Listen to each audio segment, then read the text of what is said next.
நம்ம வீட்லேயே chicken rice எப்படி ஈஸியாக செய்யலான்னு சொல்லிட்டு பார்க்கலாம். நல்லா அகலமான வாணலை எடுத்துக்கோங்க. 3லேருந்து 4 டேபிள் ஸ்பூன் வந்து எண்ணெய் வந்து தாராளமாக ஊற்றிக்கோங்க. எண்ணெய் எந்த அளவுக்கு ஊற்றுறோமோ அந்த அளவுக்கு ஃபுட்டு டேஸ்ட்டாக இருக்கும். பட் ஆனால் ஆயில் ரொம்ப கம்மியாகவே யூஸ் பண்ணுங்கள். இந்த ரெசிபிக்கு நான் கொஞ்சம் ஆயில் கூட ஆட் பண்ணியிருக்கேன். ஸோ நான் இன்றைக்கி வந்து 4 முட்டையை வந்து இதில் உடச்சி ஊற்றிடுறேன். உங்களுக்கு தேவைன்னா ஒரு 6 முட்டை வரையும் நீங்கள் ஆட் பண்ணிக்கலாம். ஸோ இதை நல்லா இந்த மாதிரி அடியால் வந்து மிக்ஸ் பண்ணி விட்டுடலாம். மிக்ஸ் பண்ணி விட்டுட்டு நல்லா பெரிய வெங்காயத்தை நல்லா பொடி பொடியாக கட் பண்ணி வச்சுக்கோங்க. ஒரு பெரிய வெங்காயத்தை நீங்கள் வந்து முன்னாடியே கட் பண்ணி வச்சுக்கோங்க. இது மேலே வந்து நம்ம இப்போ வந்து தூவி விட்டுடலாம்.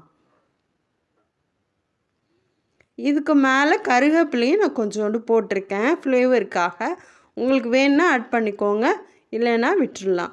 ஸோ இதை நல்லா இந்த மாதிரி மிக்ஸ் பண்ணி விட்டுடலாம். இந்த மாதிரி நல்லா அடுப்பில் வந்து ஹையில் வச்சுக்கோங்க.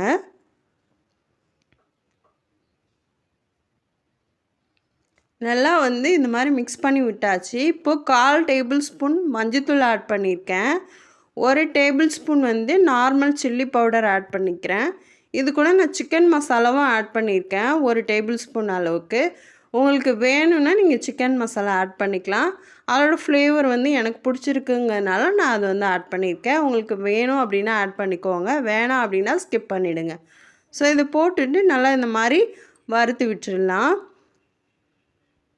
இதுக்கு மேலே நம்ம வீட்டிலே நான் ரெடி பண்ணி வச்சுக்க ரைஸ் வந்து இருந்துச்சு. அதை வந்து நல்லா வந்து இந்த மாதிரி பொலன்னு எடுத்து நல்லா கெட்டி இல்லாமல் பொலன்னு எடுத்து இந்த மாதிரி தூவி விட்டுடலாம். நம்மக்கிட்ட இருக்கிற அளவுக்கு நான் வந்து எடுத்துருக்கேன் ரைஸை.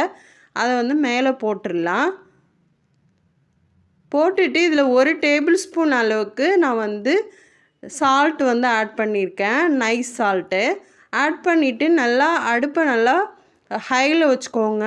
நல்லா இதை மாதிரி அடியால் விட்டு கிண்டுங்க. இந்த மாதிரி அடியில் விட்டு கிண்டும் பொழுது நல்லா வந்து ரைஸ் வந்து சூப்பராக இருக்கும். நல்லா இந்த மாதிரி மிக்ஸ் பண்ணி விட்டுட்டே இருங்க. நல்லா எல்லாம் மிங்கிள் ஆகி ஒயிட் ரைஸ் தெரியாத அளவுக்கு நல்லா மிங்கிள் பண்ணி எடுத்துடலாம். சிக்கனை கொஞ்சம் பொடியாக இந்த மாதிரி கட் பண்ணி எடுத்து வச்சுருக்கோம் சிக்கன் ஃப்ரையை. அது மேலே போட்டுட்டு நல்லா மிக்ஸ் பண்ணி எடுத்தோம் அப்படின்னா சூப்பரான கமன்னு டேஸ்டியான சிக்கன் ரைஸ் வந்து வீட்டிலேயே ரொம்ப ஹெல்த்தியாக ரெடி ஆகிடுச்சு.